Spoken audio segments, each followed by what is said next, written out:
Hello, sweet friend. My name is Maike, and this is going to be a cozy journal with me session. I have this journal spread right here where I sketched some things in, and I want to do the final line art with you and also add some watercolors to these drawings. And yeah, finally get this spread finished up, and I'm going to show you the sketches in a little bit more detail here. I've mentioned a couple times now that I'm currently visiting my family, and so I drew out this little spread, this little comic, where I'm just highlighting certain things around the area that always make me feel like, yes, I've arrived home.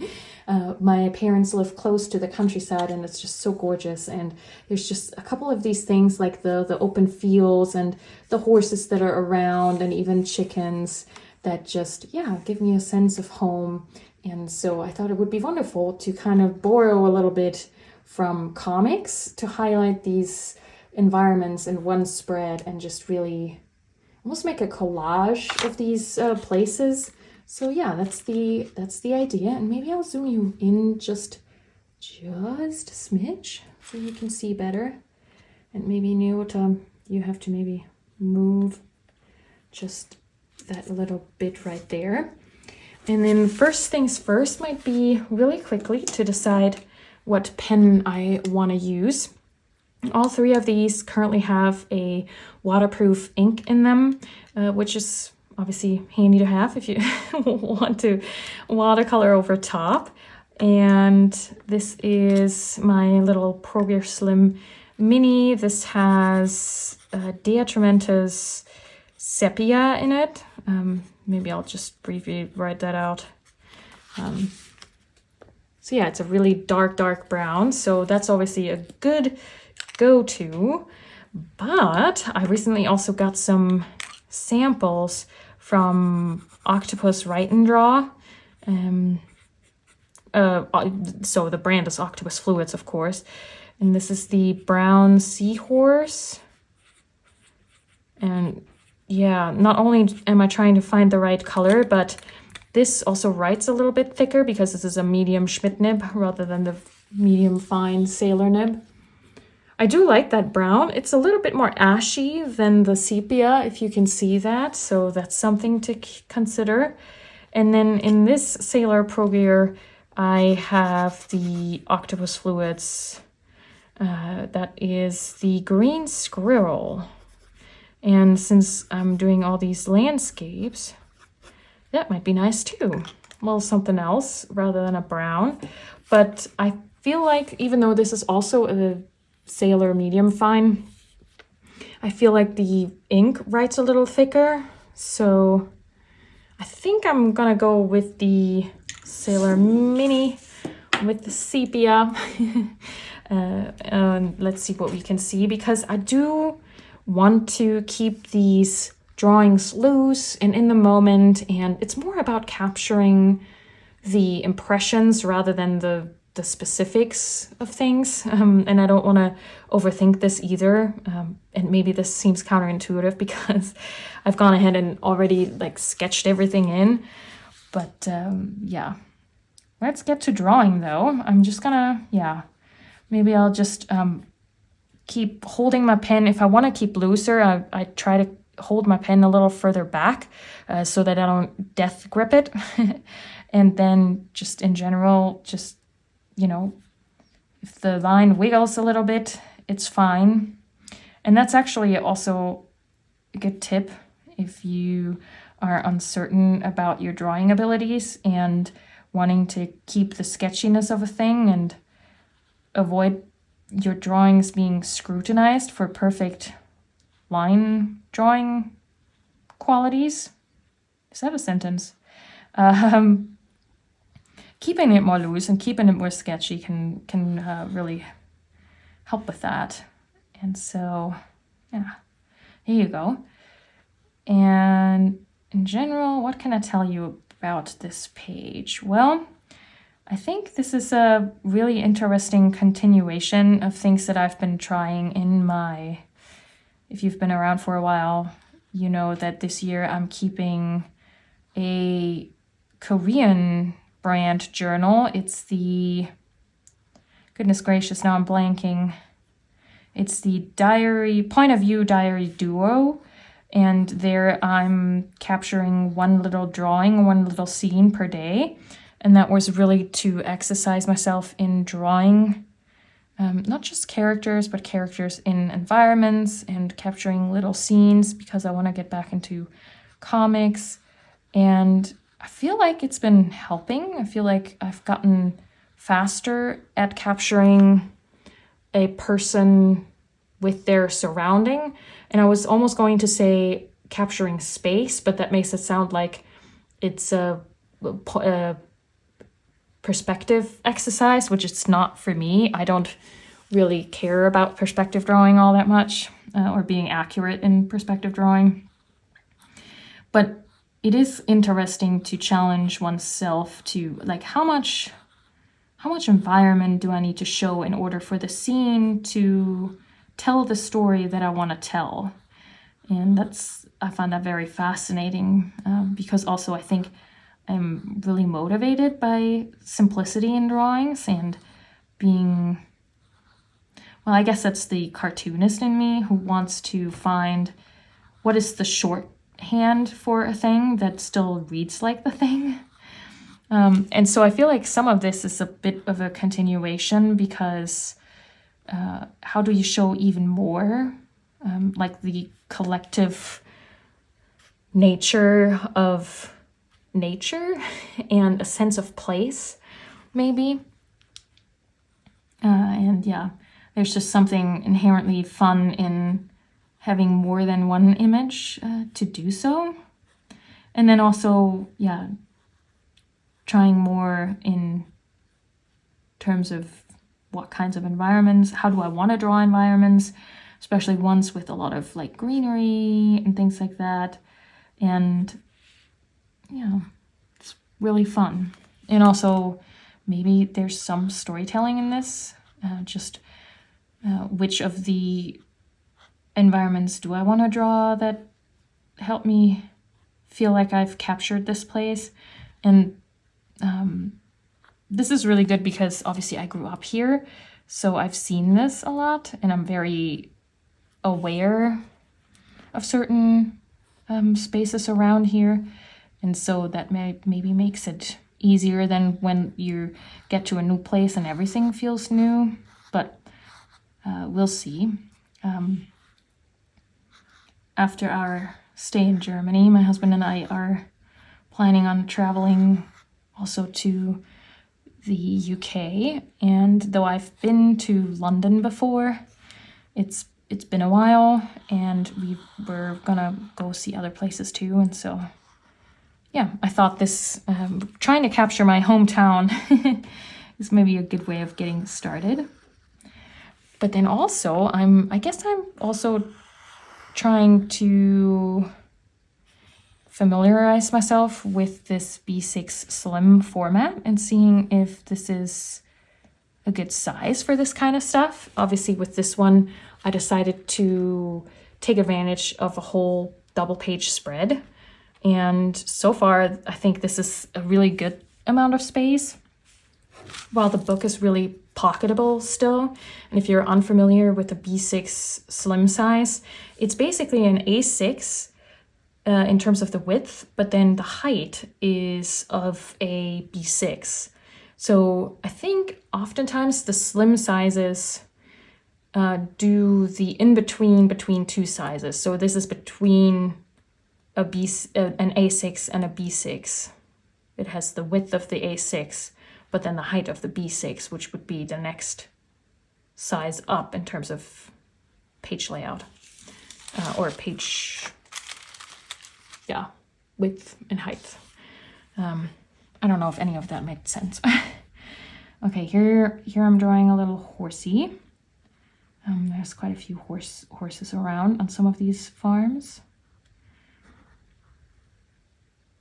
Yeah, let me know if you've ever worked in a B6 Slim. I think it's quite charming. Especially if you're someone who generally likes these more vertical page layouts, like for example the Traveler's Notebook, but you want something just a smidge smaller than the Traveler's, the standard or regular size notebook, then this is this might be a good one, because you're still, I don't know, there's something about a very vertical page that I always find that makes it nice for combining images. And this poor horse has very stick legs, but it's okay. I wanted to keep it loose, so there you go.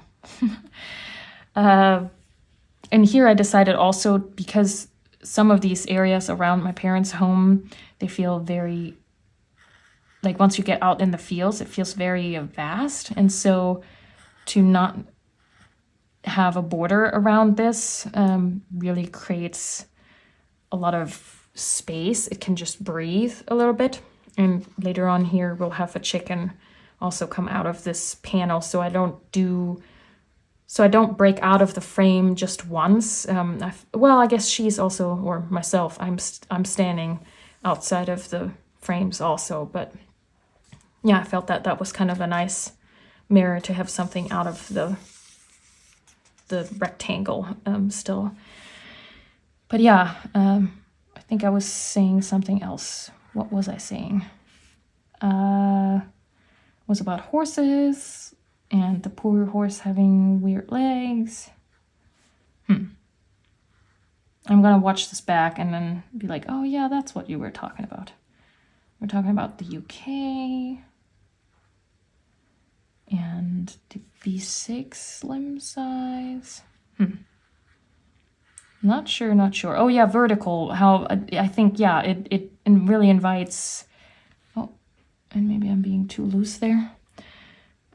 It really invites the combination of, my goodness, I'm having a little bit of hard starts there with trying to be so not pushing down.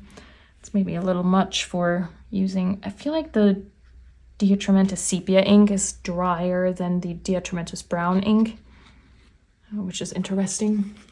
Yeah. At any rate, oh, and I did want to put a date in there. This was a couple days after we landed. And yeah, vertical, you can stack things more easily. So if you do have a big picture or a big photo or an illustration that you want to put in, but you do want to provide context and the writing, I think very vertical layouts really invite that kind of combination. So yeah, it's quite fun. But I have a bag that I think is going to be my on-the-go art kit that a Traveler's Notebook regular size would just barely fit in, but I feel like it's really going to create tension on the zippers.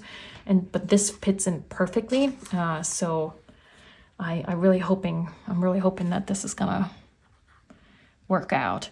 And, you know, I used to work in just the A6 all the time. So, you know, there's quite a bit of familiarity in that. All right, and down here, and I'm just want to checking. Yes, you can see. Do we want to zoom you in just even a smidge further?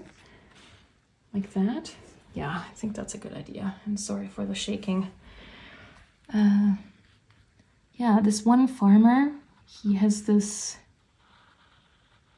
converted, oh, I don't even know what the English name for this is.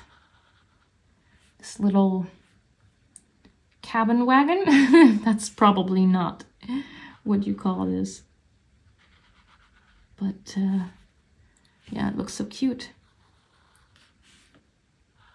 And then I think I've seen that he moves that around his property. So sometimes the chickens get to explore a different area of the property. Very fun. And you can, I don't know if I've ever seen that in the US, but here, at least around this area right here, they, some of the farmers will have like a little box in front of their house where they offer some of the eggs of their chickens right there.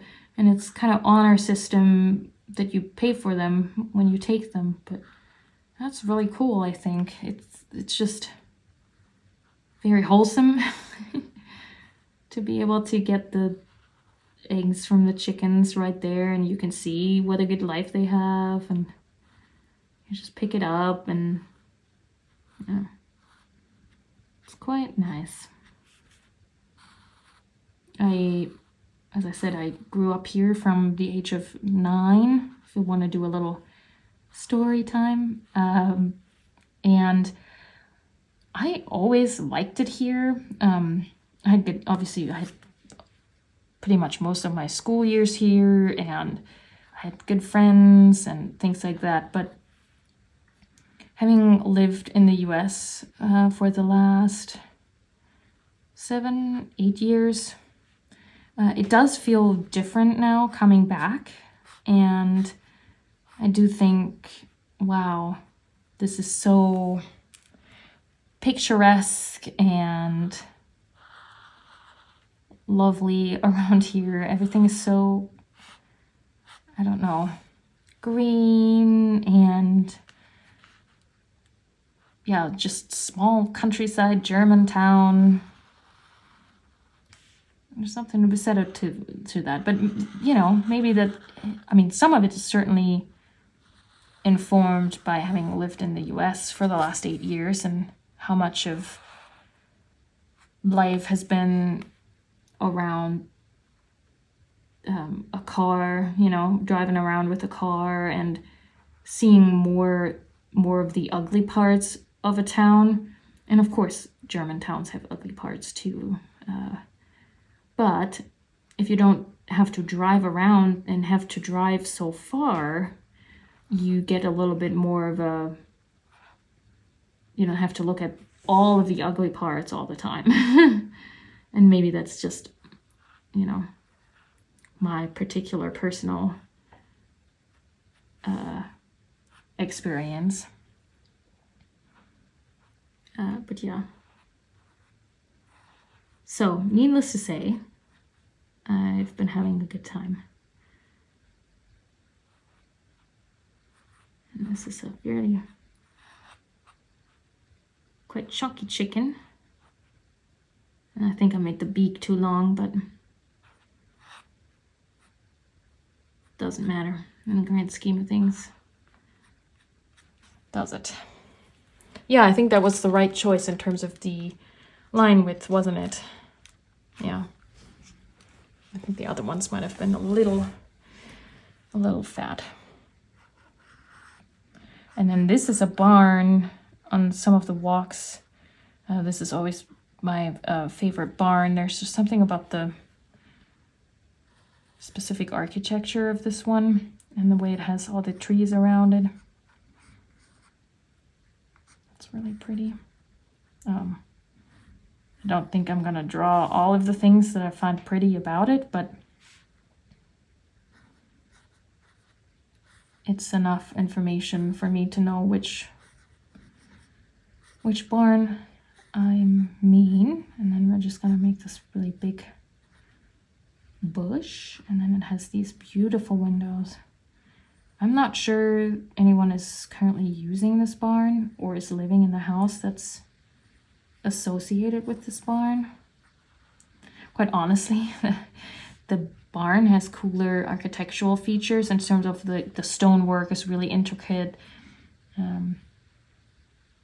That, you know, if that was my property, I would almost be tempted to turn the barn into the house rather than the house itself. And then, yeah, I don't know how successful this is, but rather than putting all the shingles in, we're just gonna put just a few in there. And then this big barn, and it has this olive green wood color. It's really pretty. And then here's a tree, and because it was the beginning of April, it had only the start of the greens coming in. And sometimes if I'm doing this sketchy stuff, I just do squiggly squigs for greenery. Yeah, something like that. And as always with these things, if it's enough for your memory, then that's enough. You know, this is not for anyone but you. Or maybe if you are planning on leaving your journals for your children, of course there's something there where if you do want to communicate more clearly because of there being a family heirloom kind of dynamic. But other than that, like, don't get hung up on creating perfect artwork. This is still a journal, and as long as you capture what you want to remember, then that's all you need. You know? Doesn't have to be more complicated than that. And I personally find, and I've said this 100 times, and I'm gonna say it 100 more. I think even sometimes the most basic drawings can be such good memory aids. There's something about the act of just sitting down and drawing a thing that I find just helps me in the moment to really live in the moment and feel the things in the moment and be present, which helps form stronger memories. But then I also think that it still also works really well when looking back. It just feels different than a photo. And so, yeah, I always like encouraging people, even if you think of yourself as somebody who, quote unquote, can't draw, to still give it a try, because you might find that, yeah, sure, maybe your drawings aren't looking the way you would like them to in the moment, but you're still getting the memory out of it, and you're still getting the moment out of it of having sat down and, you know, looked at a thing and figured out how you can translate that onto the page. Yeah. And then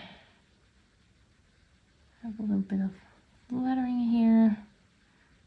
Like I said, the idea being that, or I wanted to try to also capture this thing that I would have a hard time putting this into words, this idea of, and maybe I'll need to zoom you back out, maybe a little bit. I'm sorry for the shaking. I would have a hard time putting this into words, this sort of, and maybe I'm gonna try to put it into words for you, so maybe it's not hard at all. But the sense of you get somewhere and you really take in the scenery, and it just, yeah, makes you arrive. And that's ultimately what we have here. So yeah, that's the line art done. I'm gonna get an eraser and erase my pencil lines real quick. I guess you don't need to watch that, and then we'll be right back and add some color. The page is ready for some color, and I did actually finally finish setting up my travel watercolor palette, even though I still have to figure this out, but we'll get to that momentarily. So we're gonna work with this mini palette here, and then I need a water brush. And in my last video, which was the currently inked video, quite a few people asked about this pen case. I'm also gonna make a post about this. This is the End Liebe pen case. Yeah, it is just so gorgeous. I'm absolutely in love. And yeah, that's what this is. So I'll have a link in the description if you want to check that out. So this is this mini, teensy tiny watercolor brush, and it is still dirty. That's the one thing about using water brushes like this rather than having the water right next to you, is that you do have to be mindful if you have a clean brush. I guess I could get a water glass, but I'm too lazy.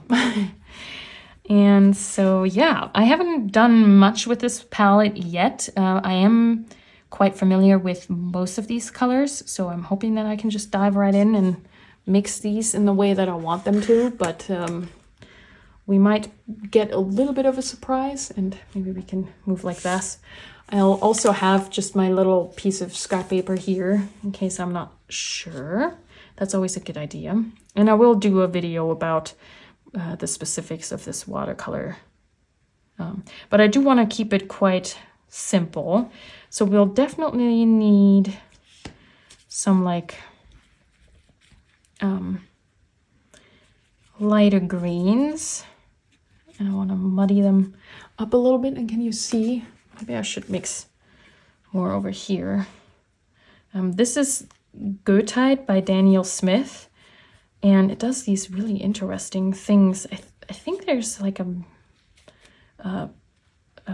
mineral pigment. It's sometimes like the color splits in an interesting way. So we'll play around with that and some Viridian. Yeah, and yeah, again, I'm just gonna keep this really, really loose because it's not about specific colors necessarily. It's just more about hinting at the landscape, and because I do want to have the lines be mostly the star of the show with just a little hint of coloring, we'll leave some blank spaces. We'll just be really, really soft. It's more like a colorized drawing than it is a painting, really, which I prefer personally. Yeah, something like that. And then let's mix a couple more. This is, oh, and can't see what you can see, so bear with me.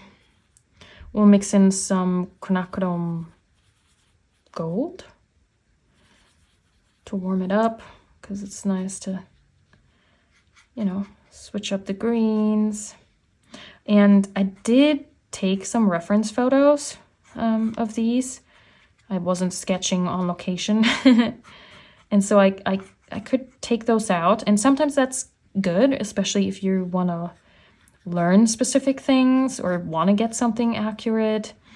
I'm not saying looking at reference is bad. It's not at all.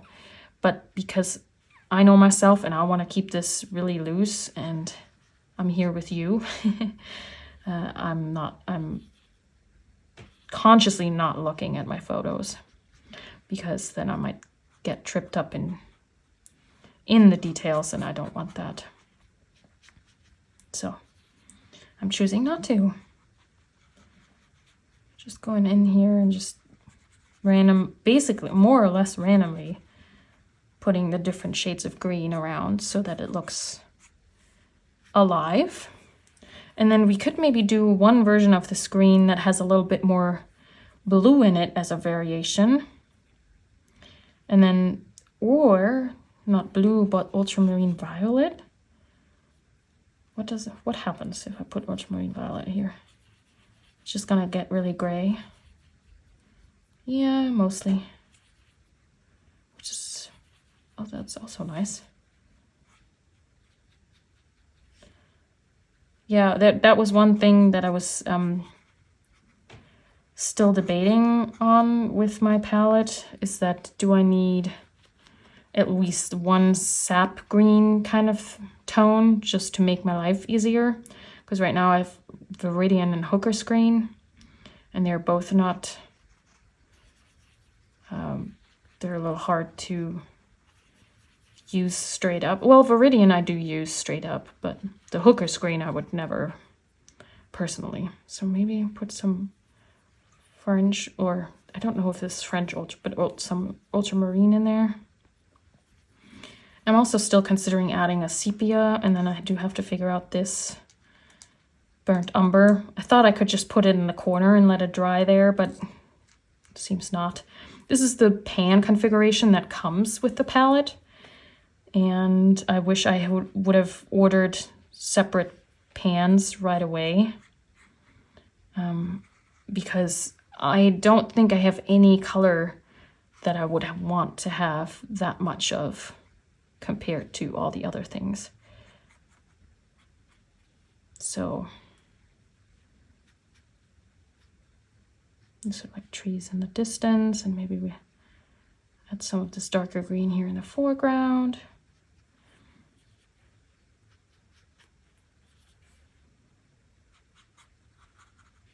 So mostly this palette is, or what I tried to do, is have good mixing colors.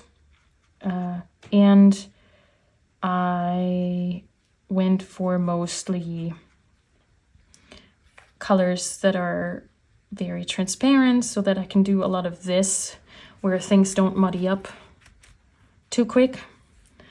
Because I figured this gives me the most variety, and it, oh, and you know what? I didn't put any green color here on the ground. It makes the most out of the small space, and because I tend to only use watercolor in order to, you know, color my drawings, transparency is really useful because it doesn't cover up all the lines, which I don't want. I want there to be the day we had a really dramatic sky with lots of clouds. I'm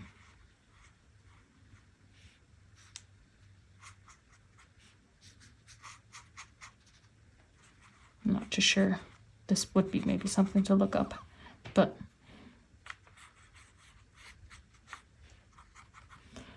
like I said, not too concerned. But I think dramatic skies, there's something about getting some of this right, maybe. Anyway. And then I might not do the sky over here because I like how that bleeds into the page right there. More like a vignette sort of thing. Yeah, I think this is, I mean, it is quite interesting how small and tiny this is, but I think this is gonna be plenty. Again, I might want to switch this up. I did find one store in Europe where I could order these, because I kicked myself for not ordering it right away when I was still in the US. So yeah, sometimes I should just follow my gut on these things. Okay, so we need, the horsey needs a little bit of color, the barn, the chickies. So for the barn roof, we need something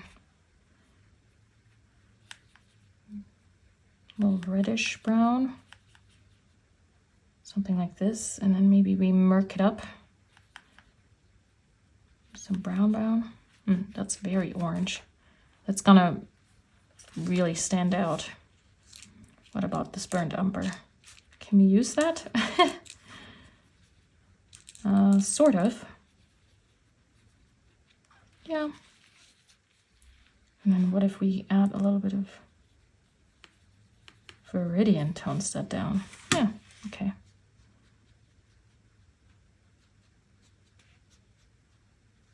Yeah, okay. And then similar like the lines, if you don't put color everywhere, you just let it breathe a little bit and keep it really sketchy, then also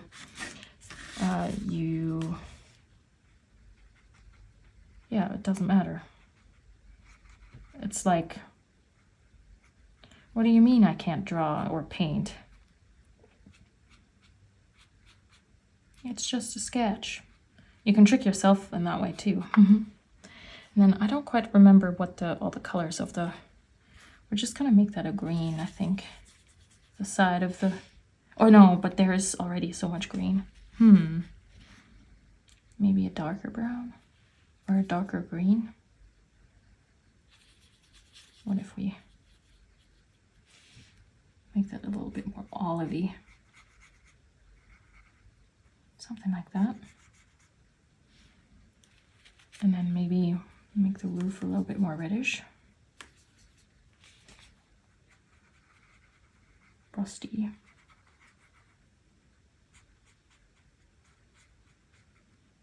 And then I had a lot of hay in there for the chickies.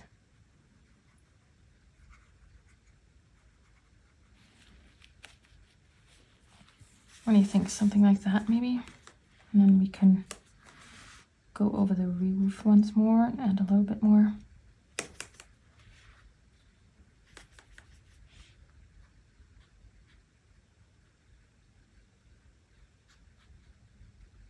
Yeah.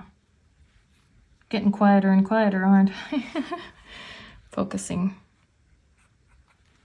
Would be a shame to have drawn all of this and then not get the result with the colors just because I'm not too familiar yet with my palette. That is definitely also something to keep in mind when setting up travel kits, that you give yourself a little bit of time to play around with it before you leave, so that you're a little bit familiar with the things. Because oftentimes also if we're traveling and making art, you know, maybe you're not traveling alone and you're in a group and you just have this, you know, while everybody's eating, you want to like quickly sketch what's around you. And that obviously can turn into all kinds of stress, and would be such a bummer if that ends up being a thing where then you don't actually draw or paint because time is tight and you don't know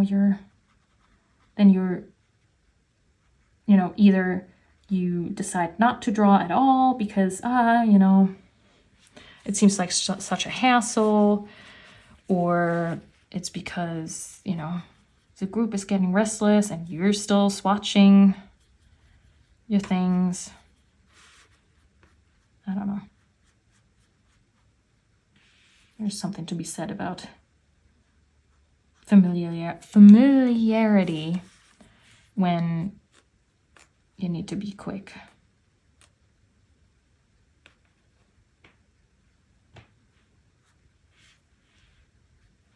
But maybe make the windows gray. And then make the, yeah, I think I do need a sepia in order to make things dark and not simultaneously more saturated. And I think this is Schminke transparent sienna, burnt sienna, which is nice, but yeah, I think a sepia would be helpful because, yeah, I could immediately darken this up now. I guess I could use a little bit of the French ultramarine to mix in there, like so.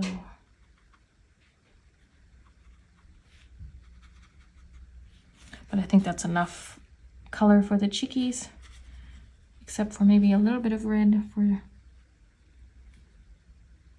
little bit of their beaks, but I guess they're so small. Like so. It's not a true red, but I think it gets the point across.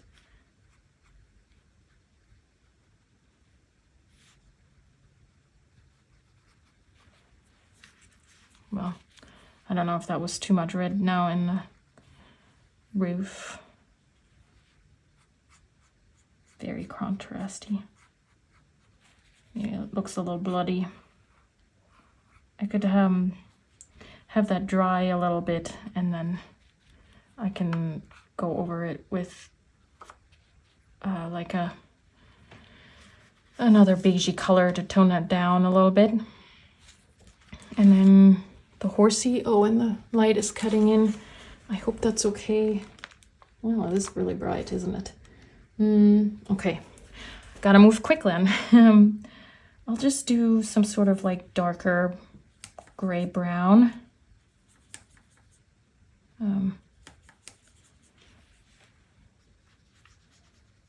I think my go-to would have been also like a green, but since we already have so much green on here.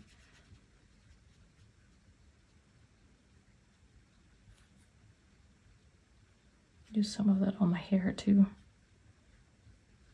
See, this is not even going over the lines, and you can play around with that. Sometimes it's like you don't color everything, sometimes you go over the lines, and then it just creates, you know, variety.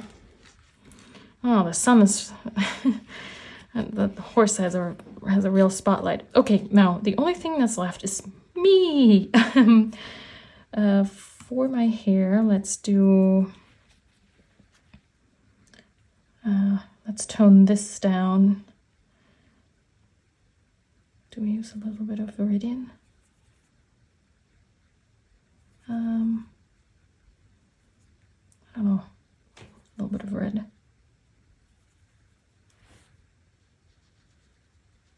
Yeah, that's way lighter than my hair is right now, but it's not the end of the world. Or maybe we just need to do a second layer. And again, I'm keeping everything lighter in general, so I guess that still gets the point across. And then I think I wore a black jacket, but I don't want to just do a black jacket. That would be boring. What do we think?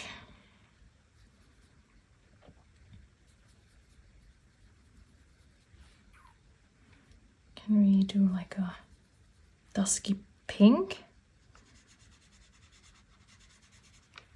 Yeah.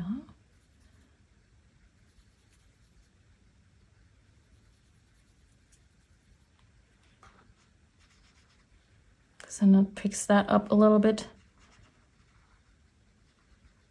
But it's also a unique color, so since you know me taking in the view is sort of the, I don't know, frame story, if you want to call it that.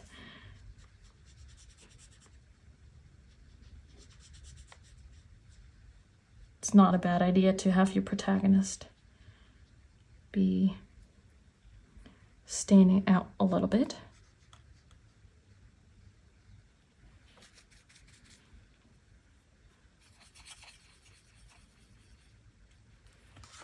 Yeah.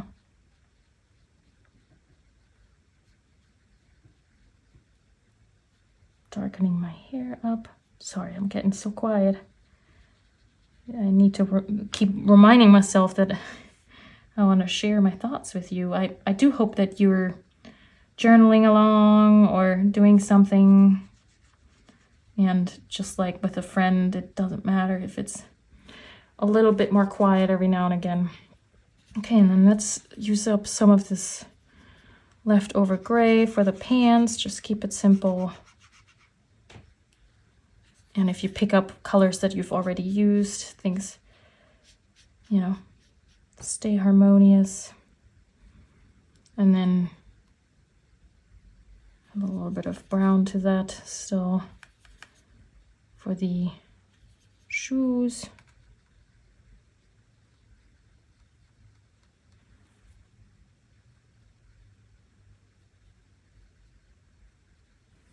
Something like that. Shoes are not so important. Okay, and then before the light is messing up any further, let's use this marker for the cheeks.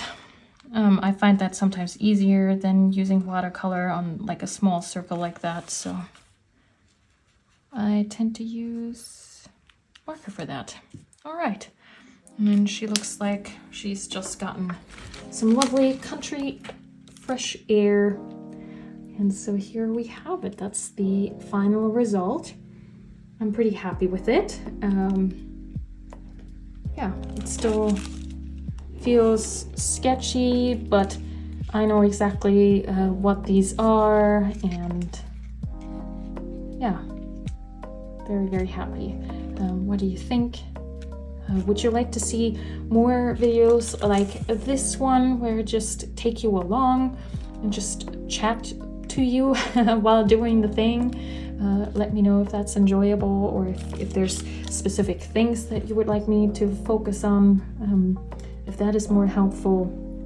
And yeah, I thank you so much for sharing this time with me, and until next time, happy journaling.